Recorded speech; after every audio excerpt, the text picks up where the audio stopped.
parking every hole. Keep parking every hole. Keep parking every hole. Yeah.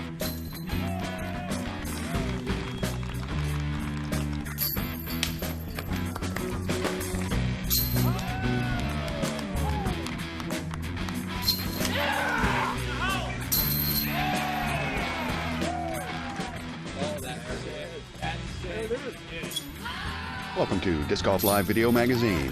Thanks for tuning in. We welcome some new contributors this episode as Here and There Disc Golf check in with tourney coverage from Georgia. We'll also consider course design as we take a look at a classic California course, a brand spanking new course in Kansas, and a common course design shortcoming. And this episode we wrap up Dynamic Disc's Mind of a Pro series. We'll kick things off with Paige Bjerkus and her take on putting right after this.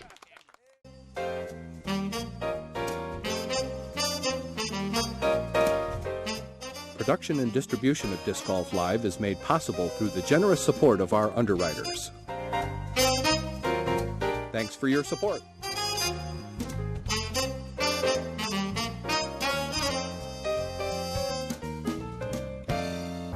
Okay, so here is what I'm thinking about, when I step up to a putt. So first of all, I'm thinking about my grip. A very common grip that most people use when they putt is called the fan grip or the control grip, and that's personally what I use. I wrap my pointer finger around the rim, and my three fingers are like fanned out onto the actual flight plate, and that really gives me control of the flight of the putt, because with upshots and drives, when you have the power grip, you're using all your power to get the disc to fly out and control. But with this grip, you're kind of letting your hand do the work, and so that's kind of my preference.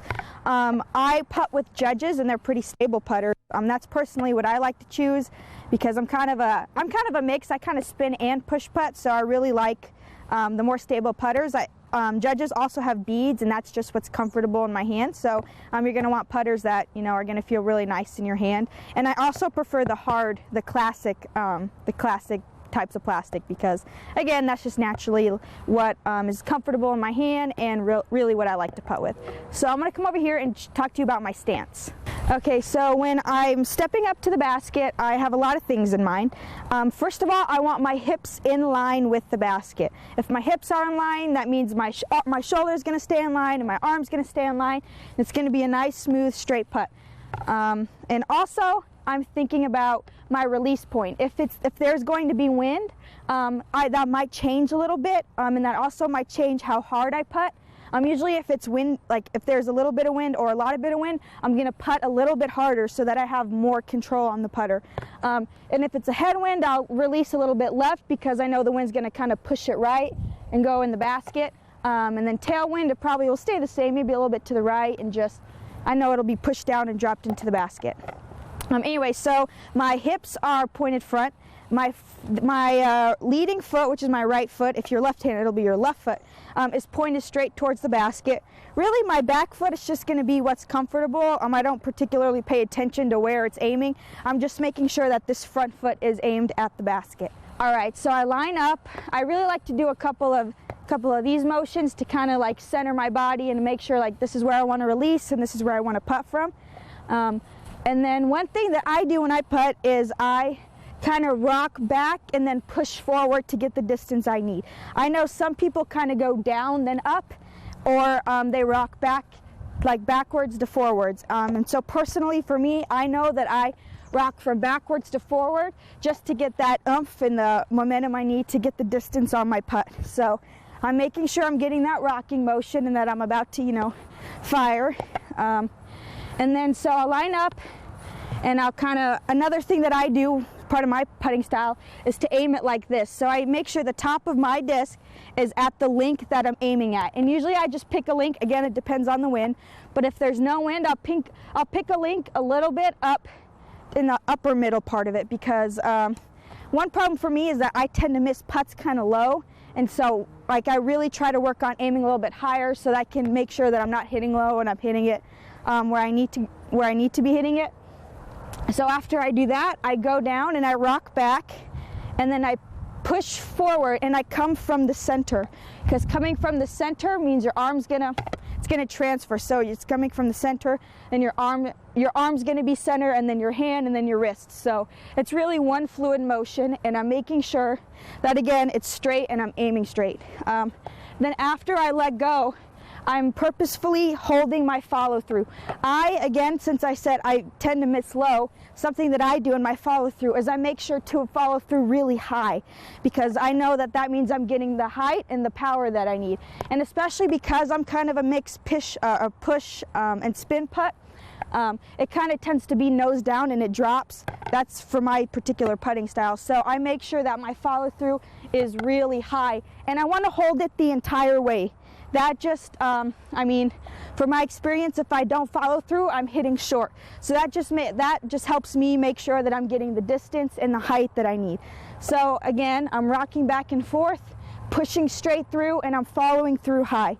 And I end up really on my toes after a putt. And so I want to make sure that after my follow through, I'm remaining like balanced. Obviously, I'm on just the tip of my toe, but I need to make sure that I'm balanced, because it could be a falling putt if I'm not balanced. So that's also something I think about. So holding my follow through, I'm on the tip of my toes, and I want to make sure that my follow through is in line. If my follow through is right, I'm going to miss right. If my follow through is left, I'm going to miss left. So I'm also purposely thinking, I really want my swing and my follow through to be like making a line, like in line with the center of the basket. It's one straight fluid motion, and it's right in line with the basket. And usually if I'm not like in line, I'll notice and I'll miss right and I'll miss left, and so then I can make that adjustment on the next putt. So yeah, that's what I think about when I'm putting. Thanks for the tips, Paige. We turn now to tournament footage from the Here and There disc golf crew down in Georgia. We're here, and we're there, and we're there. Hey guys, it's Cody from Here and There Disc Golf, and I'm happy to bring you the second round of the Oregon Park C-Tier #1. Got a great card for you, and today I have a guest commentator, Graham Mickle. Say what's up. What's up, guys? How you doing? And we're going to get right into the action. Hole 1, 352 feet downhill. Lead this off is Matt Dollar. Shot a 45 in the first round. To be at 14 under. Going for the thumber. Me too. I usually do a little flick shot on this hole. Jason Light, a Prodigy team member. Big shout out to Prodigy for making me an ambassador this year. Paul Uliberry from Arizona, taking the Heiser route in. That's fun time. Woo! And Matt Lack, he's throwing a Metal Flick Firebird, collecting some summer as well.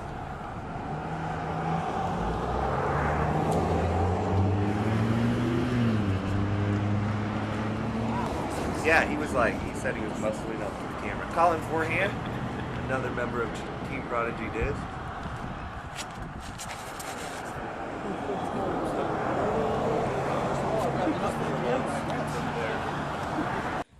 Within 50, there's putt. I was very impressed with Colin's putting between the two rounds. Yeah, I watched the first round you posted. That was good footage. This was for a lot of these guys, this was their first tournament of the year. Getting back into things. Matt Dollar switched companies. Yeah, He's now sponsored by Latitude 64, right? Yep. Looking forward And to see what happens with that. Yeah, and you know, Jason, Colin, and Paul sponsored by Prodigy, and Matt Lack, one of the best players I know that's not sponsored yet. He's on the top card. Not sponsored, huh? Yeah, he's on the top card of pretty much every Georgia tournament I watch on YouTube. That'll do. So Big shout out to Matt Lack. Jason going right at it. If you guys are wondering what Dollar's throwing, it is Opto Sparks on the thumbers. And the rest of the guys, Laser beam up yeah. there. I know Matlack was throwing a lot of Nova. And obviously the Prodigy guys are throwing Prodigy. I'll try to let you know what they're throwing when I know. Wow, that was up there. Yeah, Colin can throw those hybrids probably farther than anybody I've seen lately. He loves the H. He's been crushing the H3 lately. Yeah, I can't get my distance drivers up that hill. Yeah.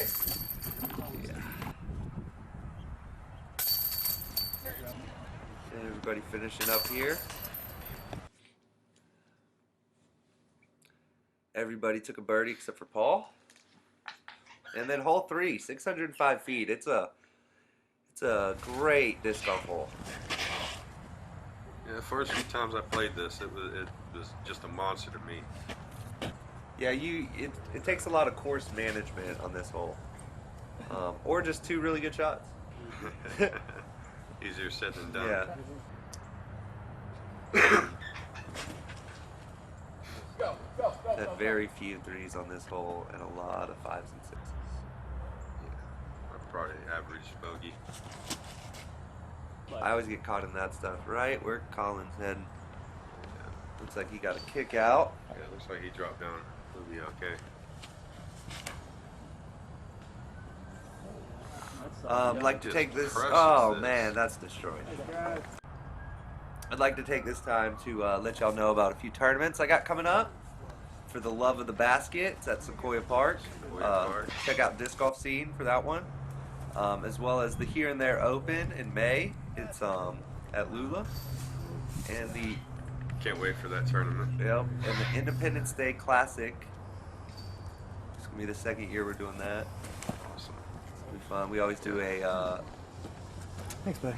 Who Can Dress the Most Patriotic award. I think Ashley Collins took that one last year. Yeah.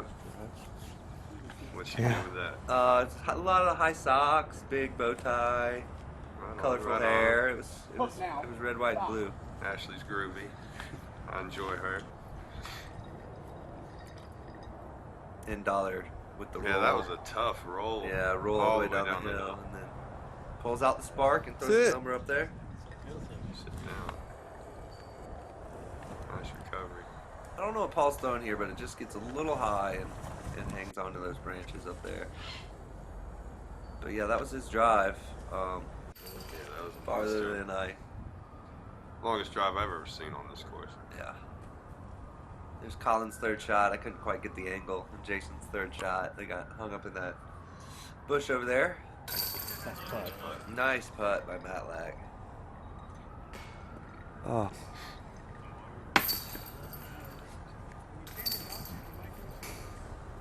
Just tapping out. Tapping in. And moving on to hole 4.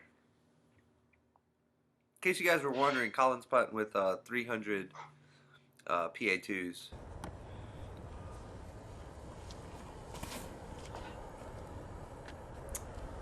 I don't think he was very happy with that one. Just a little left. A lot left. Yeah, more. Matlack coming out in the middle.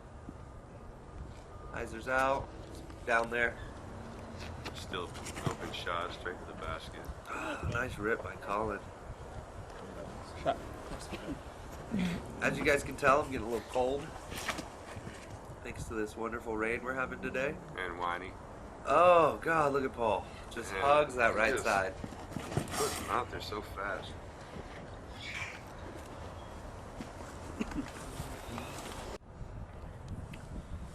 Jason Light with his up shot.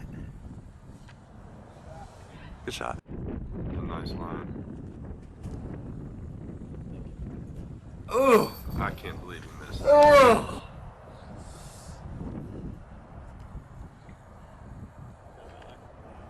Basket. Then I don't know, it looks like this was the only shot he had out of there. Put it right on the number. Yeah, even catching branches. Fought through. Yeah, good Nice nice. putt. Nice putt, Colin, for the 2. This is a par 4. A couple of these par 4s are a little short, but Still very tough to get a 2 on this hole. Good eagle. Everybody else takes a birdie. Nice round. Hole 5, 475 feet. A little bit uphill, back down the hill, and then a little bit up another hill. Pretty much just want to put it right down the middle of this hole. A little right. Yeah, a little right. That looks okay though.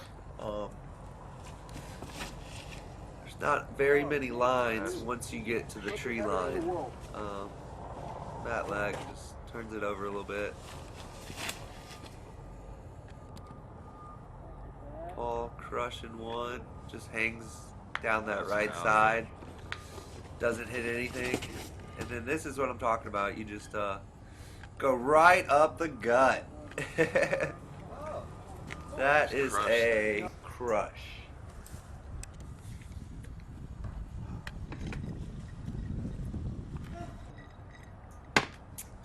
So they're all spread out. It gets pretty dicey once you get up into this tree line. Yeah, it can tend to pose problems. Yeah, there's not very many lines through there. Paul's got a good look here. And this is Dollar's drive coming up. Great drive. Yeah. And that'll card another eagle.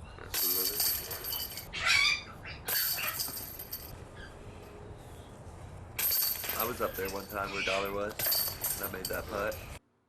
But it was my 3rd shot going for par. Oh, hi, hole 6. This is a roller hole, a sky roller hole, because you got to get it up and around this big tree right here. It was also the worst hole I filmed all weekend, because I just couldn't. I did not choose a good place to position myself. So you'll get to see him throw, but the disc sort of disappears. Could blame it on the lighting, I guess. Yeah, it's not necessarily the best background to work with. Jason Light. I'm pretty sure everybody opted for the roller, except for Colin went for a big air shot. And then there's Paul throwing a nice, huge roller over those little crepe myrtles.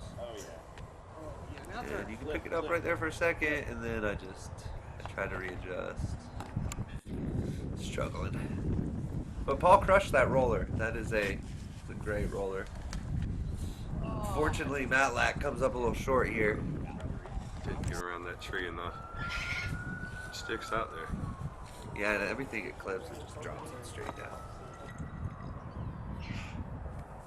Colin's got a nice little death putt right there. Paul's drive.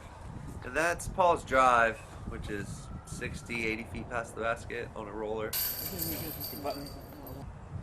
Gets his 3. That's 3. Putting it in for Solid 3. putt. I missed Matt Lack's second shot, but she got it all the way up there. See, Will Avery. There's a little Will Avery right there. Moved to Ireland. Has he already moved? I don't know. But he's taken over head brewmaster at one of the #1 breweries In Ireland, yeah. It's a big congratulations to him. You like that? The Dollar almost takes this guy out. You gotta be paying attention when you're out there. Yeah, I do love this course because you can play 4 different layouts. They have 2 concrete tee pads per hole and 2 baskets per hole. Yeah, I do like that. So you can, at any point, you can play up to 4 layouts. Essentially Woo! 4 courses.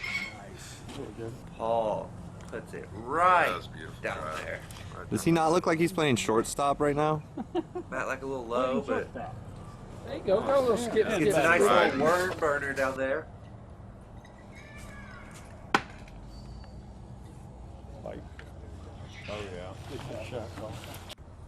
So we didn't get any eagles on 6, but we got one on 4 and 5.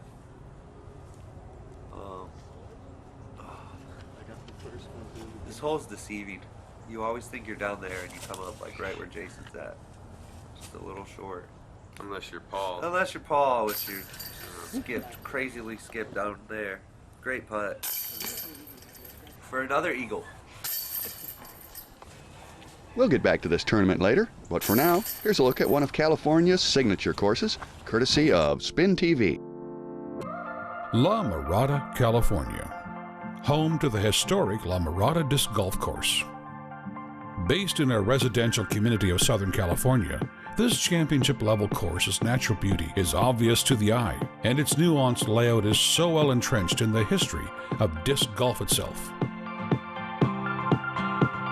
Yeah, this course is extremely important. I mean, it has so much history here. World champions, that's what this course is, and it's what it's always been. You know, everybody one time or another, they've had experiences here. Well, this is where all the champions came from originally. If you didn't grow up to play in La Mirada, you weren't a world champion. This course is very important. It's always been a championship level course. We used to have lots of people traveling from, all over the United States to come to play the big tournaments here. This was still the greatest course in most of the United States. Budweiser used to sponsor tournaments out here. They would take up this whole park. This place would be crowded with spectators. We ran 20, 25 tournaments a year. The biggest one being the US Open Flying Disc Championship. $40,000 prize money, 20,000 spectators. Basically, we say it was just jumping. First installed in 1976, the La Mirada course was a huge draw for early disc golf talent in the Southern California area, and hosted some of the early pioneers of the modern game. Well, La Mirada was kind of like the base, okay? It's like it started here as far as probably the second disc golf course to have baskets in it. Pasadena was the first. A year later, this was the second course to have baskets in the world. An extremely versatile course. It features 2 full 18-hole layouts, as well as one 18-hole par 68 super layout. The La Mirada course is very special. Many of us would consider it the jewel of Southern California. I would. There's topographical change, so you have on rolling hills and it's completely turfed, so you have grass throughout. It goes around the lake. When we brought the US Open there, we needed more holes to handle the players, so we expanded to another 9 holes. And so that's how it got to 27. We had so many people that wanted to play in particular tournaments that they added another 9 holes on the back, which made it 2 18-hole courses, and they just kept the holes there. With the 2 courses here, with the lakeside, it wraps around the lake, these gorgeous trees, the variety of trees, the rolling green hills. It's a versatile course. It's not flat like a lot of courses. You got a little bit of everything out here. La Mirada was the only course that went in at the time with 3 different pin positions. You got elevation, you got uphill, downhill, hyzer shots, anti-hyzer shots, straight shots, wooded shots. You've got long holes, you've got short holes, you got control shots. The land was perfect for the disc of the day. The layout was great, and that's changed, as the discs have changed. Wide open, well manicured fairways, it always looks pretty. It's just gorgeous. It's just a gorgeous walk in nature. And it's still progressing. It changes every couple weeks or so. We've got different basket placements. Hosting historic events such as the US Open and the World Frisbee Disc Golf Championships, it seemed primed from its inception to become a disc golf hub for years to come. Its well-maintained fairways and clean environment draws you in with a variety of mature trees, rolling hills, and stunning lakeside views. I put the first La Mirada Open on, and it was basically put on the weekend before the World Frisbee Championships. All the players were in town, so they came to La Mirada to play disc golf and warm up and play against the competitors that were in town. And then after the weekend, they went down to the World Frisbee Championships. Obviously the weather in Southern California is awesome. I think that's one thing that's, a key point. We can play year-round. Every tournament, we have people showing up 5, 6 a.m. here to help, here to volunteer, put up signs, move baskets, whatever's needed. There's so many people that want to help this course, which is awesome. The amount of volunteers we have that are coming out here and working 8, 9-hour days and not even getting paid for it, just helping just for the love of the course and the love of the game.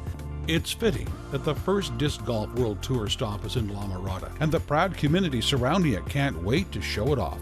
Hosting the very first event here at La Mirada is amazing. That's such an honor to hold here. Well, it's a classic, one of the early courses. Everybody should play it. If you've never been to La Mirada, there's not a better time to come out and either watch or play. It's Now, we turn to Yeah, it's the dynamic best course. discs as we tour a new course with many challenging design elements. All right, today we're going to talk about Eagle Disc Golf Course in Olpe, Kansas, out at Olpe Lake, the newest addition to the glass-blown open courses. Very challenging course. Hole number 1 is a 360-foot par 3 island hole. When the wind is up, this hole is going to be very, very difficult. The basket sets up on top of a little mound where the island makes it a little short behind it. And this, what you can see here, is the drop zone. If you go OB, you must take a stroke penalty and throw from the drop zone. As soon as you get on the island, it can be a pretty difficult little putt there. You can see how close the OB is just behind the basket. Getting a 3 on this hole to start your round, nothing wrong with that. Most players are going to be pretty thrilled taking a 3 on this first hole. Hole number 2 is a 310-foot downhill, somewhat of an island. You must clear the road. It's a very unique style of hole. Nice hanging basket. You can tell it's going to sway just a little bit if the wind is up. Keeping in mind this day, the wind was really up. 480-foot par 4 for hole number 3. This is my favorite hole on the course. OB all down the right side, you can see the orange flags. There's OB road down the left and a nice gap off the tee. And right here you can see just in front of me, just short of the basket, there's a little ditch with some water in it. So it makes for a nice little island hole.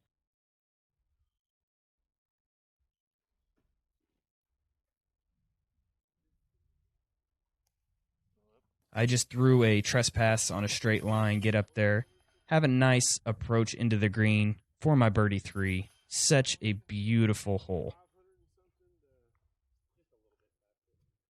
Moving on to hole number 4, 510-foot uphill, par 4, OB all down the right side, the cables, and then over this dam you can see on the left here that I just hit is the lake.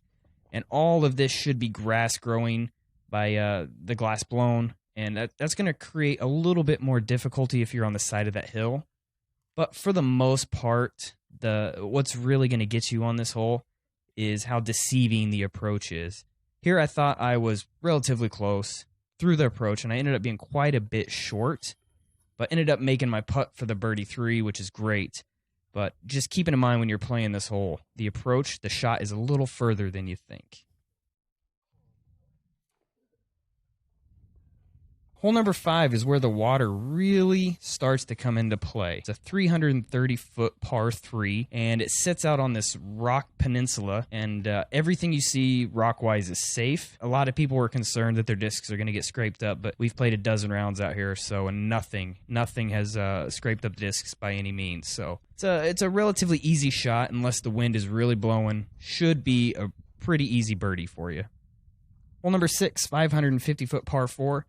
Off the tee, you really just want to throw like big power hyzer around the tree here in front of you just to give yourself a nice look at the basket.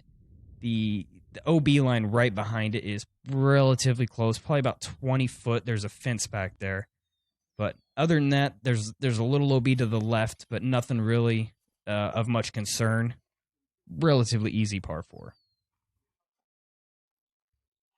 Hole 7 is one of the signature holes on the course. 230-foot par 3, tight gap, like nothing we have around here for the glass-blown open courses.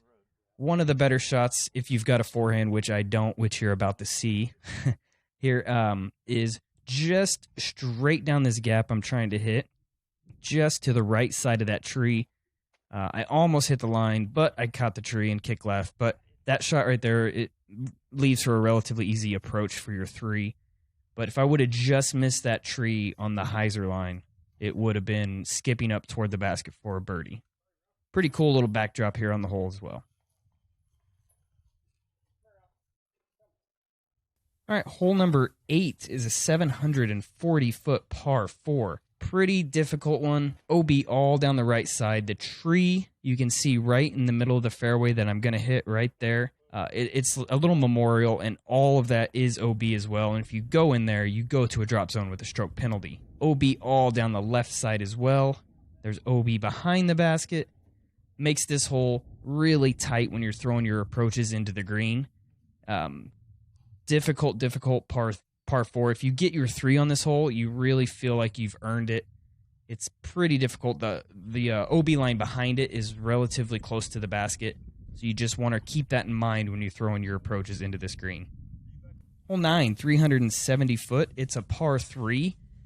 This shot is more of a placement shot. OB's all down the right side. You can see the flags. And OB creek all down the left side. What I like to do on this hole is just throw a big turnover S shot out in the middle of the fairway and give myself a nice look at the green to get up and down for a pretty easy 3 on this hole. It is a par 3. It plays a little bit harder than a par 3. You probably won't see too many deuces on this hole, but it should be a pretty easy 3 for you. Moving on to hole number 10, 300-foot par 3. Probably one of the easiest holes on the course. Just a slight little turnover. Everything left is okay. You're just kind of in the tree line. And everything right is similar. There's some thick woods on the right that if you get caught up in it, it could be a struggle. But for the most part, you should probably be getting a deuce on this hole, throwing it up there nice and close.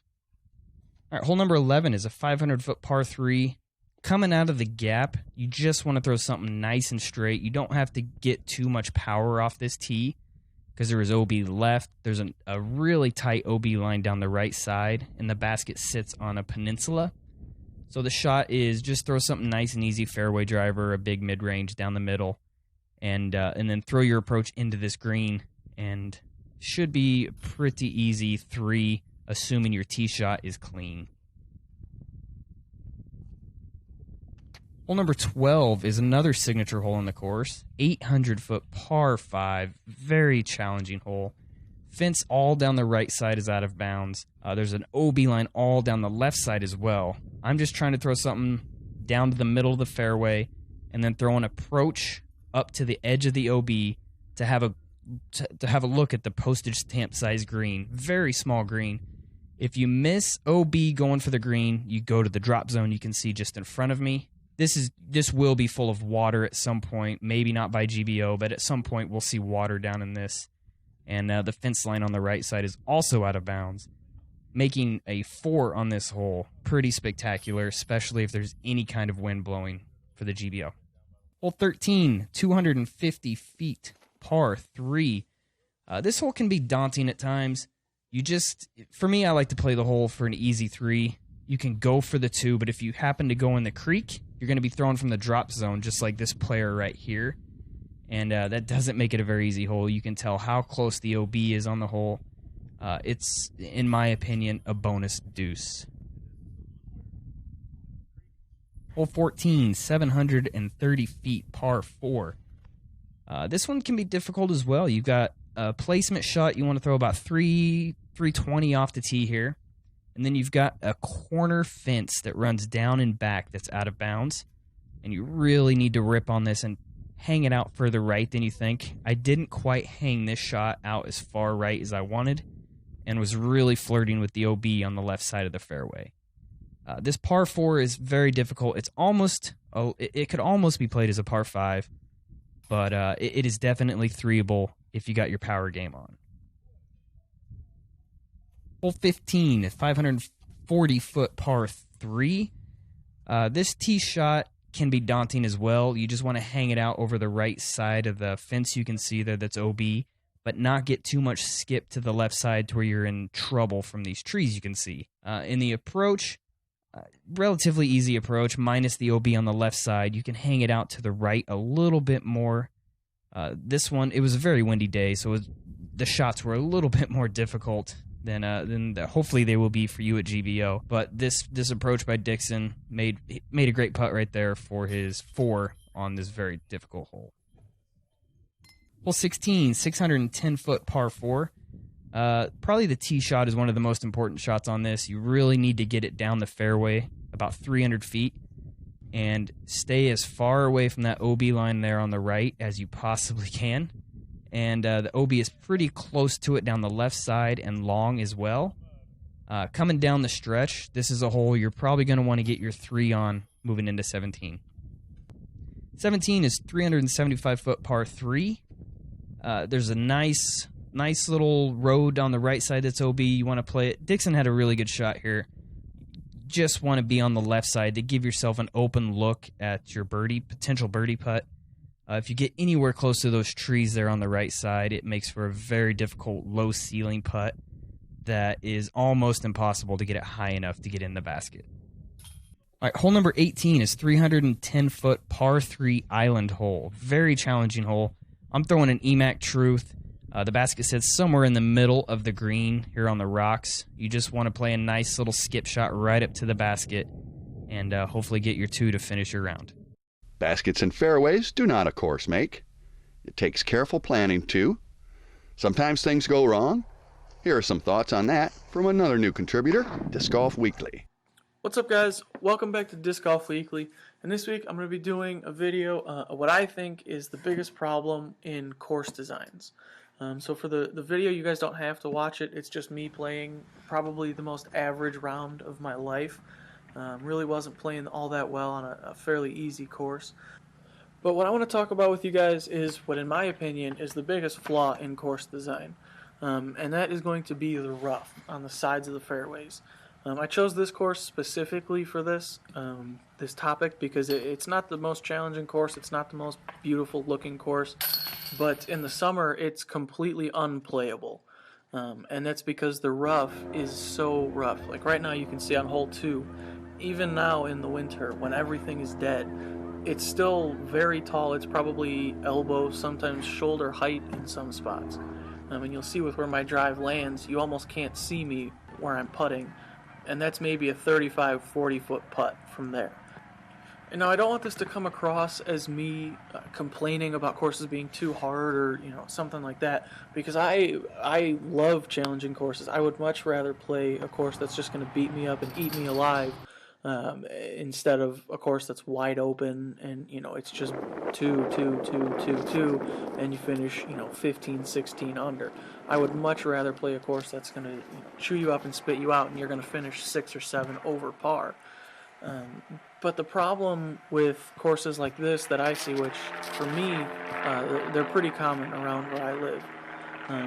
And the biggest problem with them is not only losing discs, but it doesn't add to the challenge of the course. It doesn't add to the challenge of the hole. All it really does is add to the frustration level of you playing.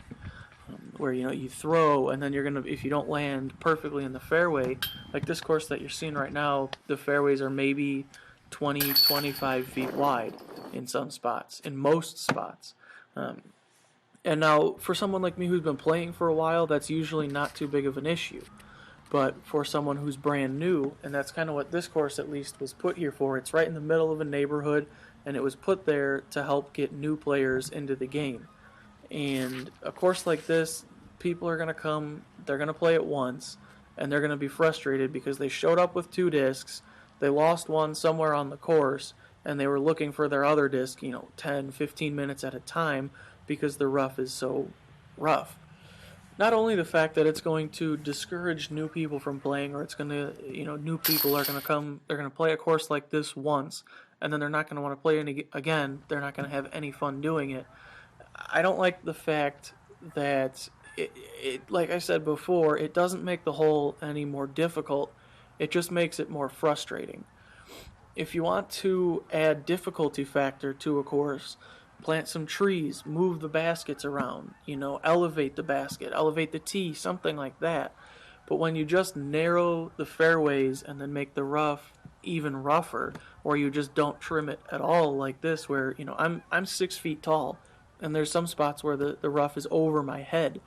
That doesn't help the course. That doesn't help challenge the players. All it does is it makes people throw layup shots because they don't want to risk losing their disc. And in my opinion, at least, that's not what we want our new players to experience. We don't want them to come to a course and just have to throw 10-foot shots. Everyone, when they first start off, they want to throw as far as they can, and they want to throw it as hard as they can. Obviously, we all know that's not really what's going to help you long term, but most people, when they first come out the first time, they just want to throw far.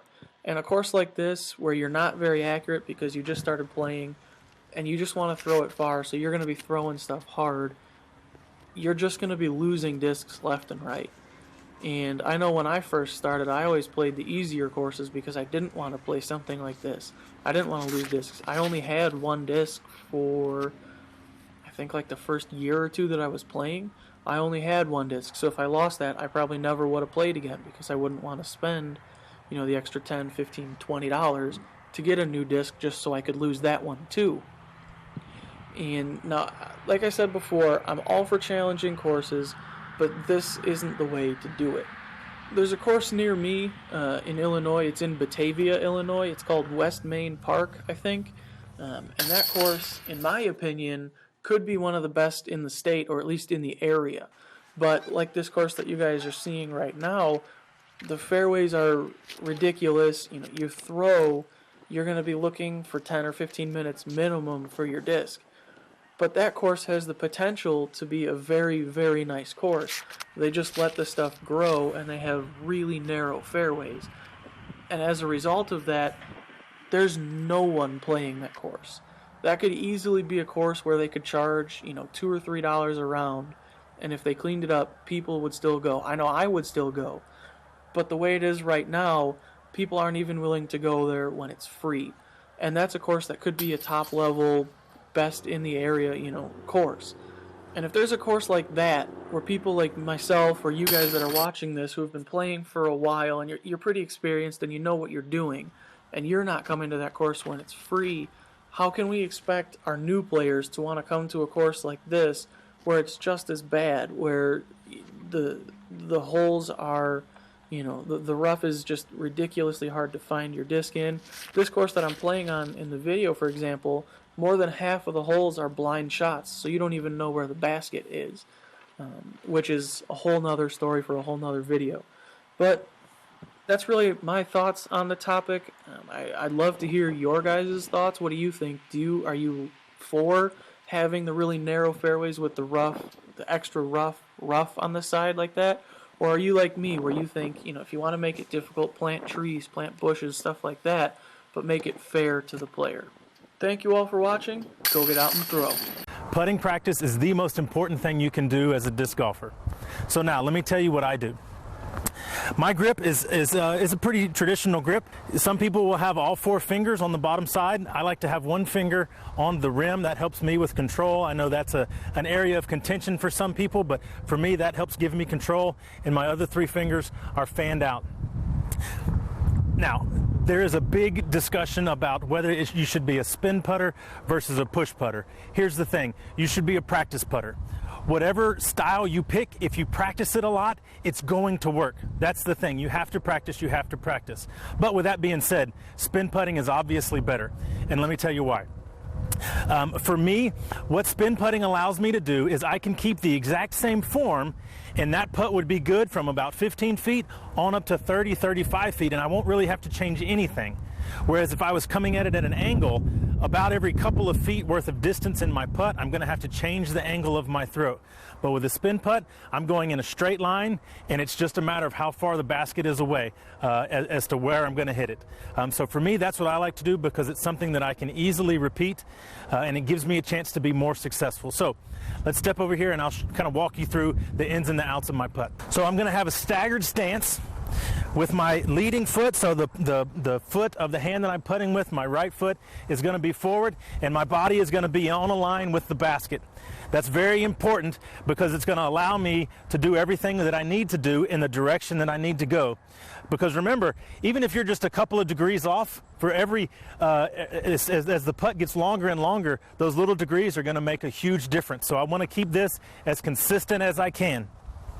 So I've got my grip, I've got my stance, my knees are loose. What I like to do for my putt is I like to think about everything I'm going to do. So I'm picking out a chain link, I'm thinking about how the wind is going to affect my putt. For a spin putt, the wind, a left or right wind, so long as I keep it flat, it doesn't really mess with the disc too much.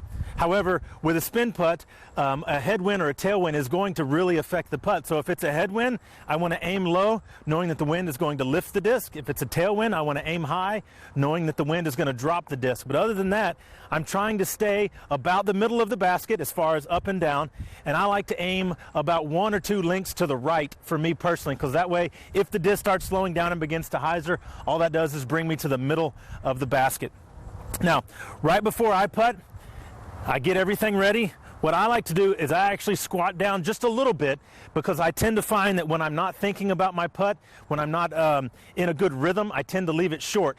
So squatting down like this, it puts me in a position where I have to use my legs, and that generally gives me enough power to get back into the middle if I'm a little bit off. And then right before it's time to putt, I try to completely clear my mind of everything so that when I'm actually putting, I'm not thinking about anything. I'm letting my body remember the 10,000 putts that I've thrown, and that it's just going to happen because I've put the work in. Occasionally I'm going to miss, a lot more recently. However, what I'm going to do is trust that that practice works and that it's going to come and it's going to work in the long run. So I get set, I aim where I'm going to go, I squat down, then I release my mind of everything, and then I just execute the putt that I know I can do.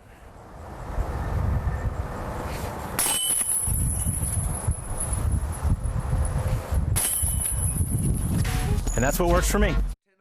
Thanks, Dixon. Now it's back to Georgia, where we pick up the action on hole 11. Looks like it's a fight for second right now. Dollar's got a 5-stroke lead right here. Colin opting for that route around the tree there. Just comes up a little inside. Oh, got it. I love this hole. It can be so it's mean at times. And what a kick! Oh, how does that even happen? So good. That was gonna be beautiful. It just like kicks the wrong direction. Jason Light looking good right there. They do have all those roots down there. Yeah, that was a nice shot, straight down the middle. Getting a little wide, but if it stays clean, that's a nice shot. That is a creek running along the left side. Creek and Beyond's OB. If you watch the first round footage, there's a couple of OBs. So Dollar did skip OB, throws this little up shot. Looks like he's going to save bogey. Oh, just off the mark. Good putt. Good putt.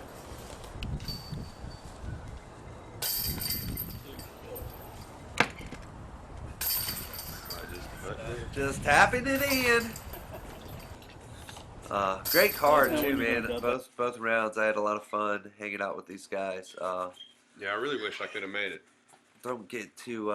We had 31 pros at this C tier. That's awesome. Big thanks to Ryan Watson for getting them all here. Yeah, you guys put telling this them together all. in no Yeah, time. put it together on I think a Tuesday afternoon. 6 That's days, Saturday. 5 days Right. before that Saturday. I love this hole. It's just a nice downhill hyzer. Woo! You can float one in. There's a great chance to skip one in. Yeah, I love this hole. It really caters to my throw, because that's about my distance anyways. What is this hole? I think it's like 300, but it plays like, or maybe Well, it plays, I can maybe drive it further than plays this. 300. But I can throw a nice hyzer out there and get close. But then, I never make my putts. That's another story. So man, they are all putting it pretty Yeah. close. Beautiful shots. I usually throw. I've been throwing an M2 here a lot lately. Just trying not to play the big hyzer. Yeah, just Kind of nice and easy straight. stuff.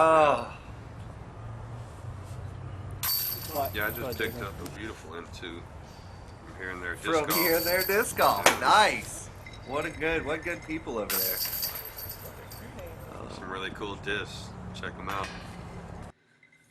All right, so Dollar's still at 20. Looks like Paul and Jason are getting closer. Coming into hole 13, 323 feet uphill, and it takes a lot to get up there.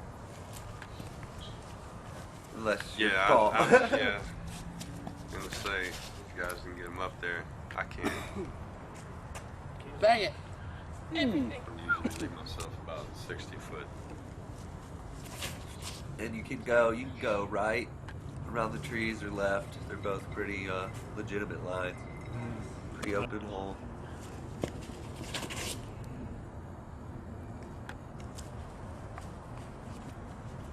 Nice shot. Cool. Yeah. All right. So Matlack takes it a little wide, but he actually does get a lot of skips. Skips? Yeah. Plural? Yeah, not as many as he wanted, but he got a lot closer than where he landed. Tough miss. That's fun, Colin. Yeah, they were all right there within 30, except for Matlack, maybe 40, 45.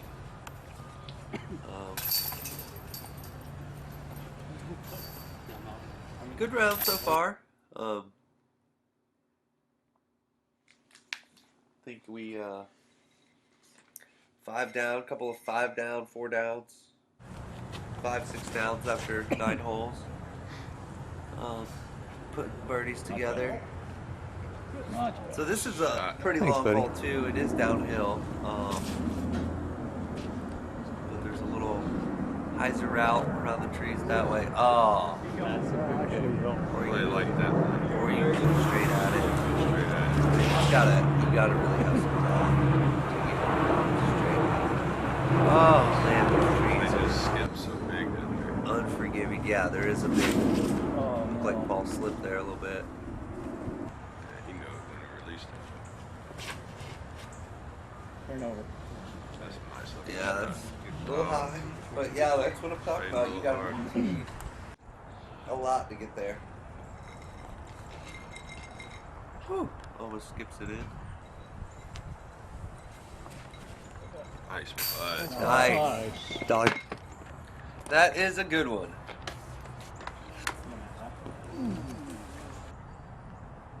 Lighten it up.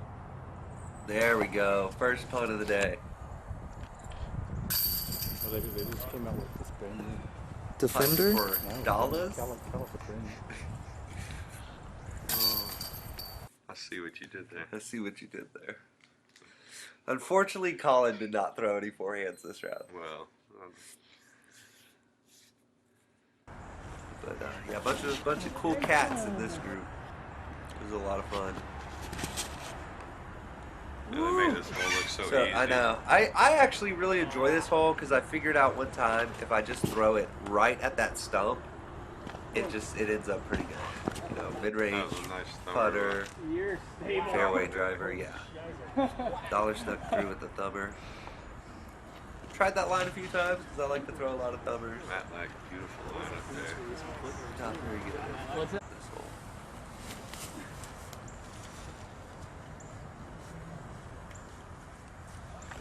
Yeah, this is a tough one. If you're not consistent, it'll eat you. Yeah.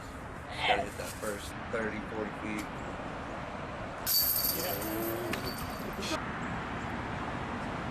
Get off that one and get tree. Yeah.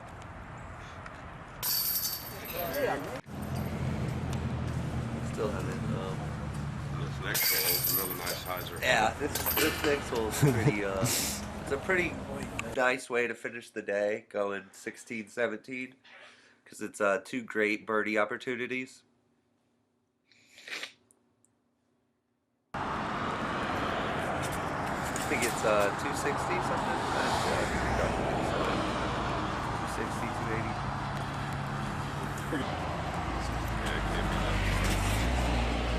It's a nice easy I don't high even there. have to rip it to get it out there. Skip, usually trickles in because it is on a hill, so it obviously won't skip past the basket too far. Because the hill.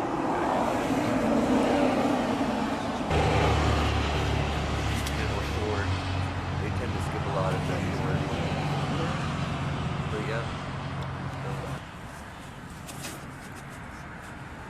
We're just putting it up by the tree and making it putt. Stay away from my car. Forehand. Oh. Hello. Yeah, nice easy 16. Then 17's a nice downhill putter shot for sure. I've seen some lefties take some crazy lines, but big ante lines, and but yeah, for the most part, you just throw either a stable putter like that, or you throw a understable putter straight at it. Yeah. Definitely don't want to get too high. Slow down. Yeah, if you power up on this, you slide very far past the basket. I think we're dropping about 10 feet. Yeah, at least from the hill to still inside the circle on the backside, probably 10 feet. As the disc disappears.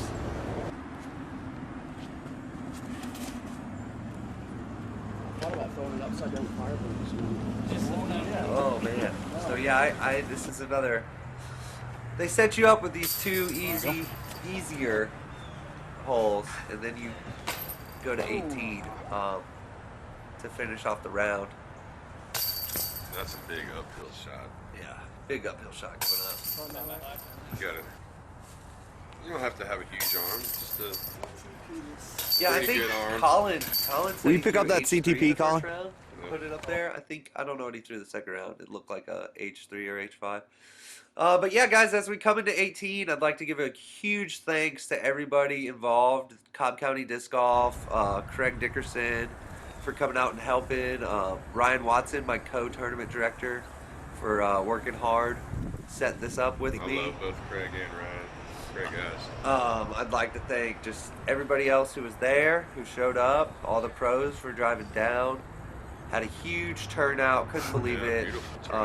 First place in Open won $330 at a C tier, which I feel like is pretty impressive for 5 days notice.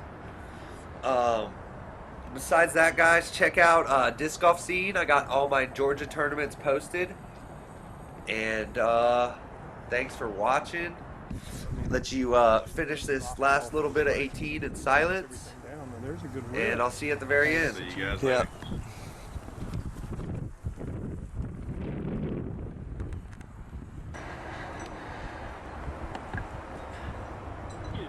Yeah. Oh. Good line.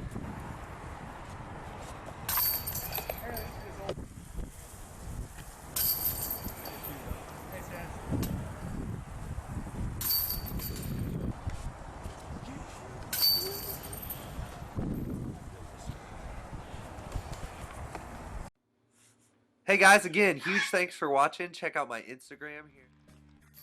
Well, that's it for this episode. Thanks to our contributors, Here and There Disc Golf, Dynamic Discs, Spin TV, and Disc Golf Weekly. Thanks also to the PDGA for supporting this show, and to the many stations helping us bring disc golf to new faces in new places. Until next time, drive carefully.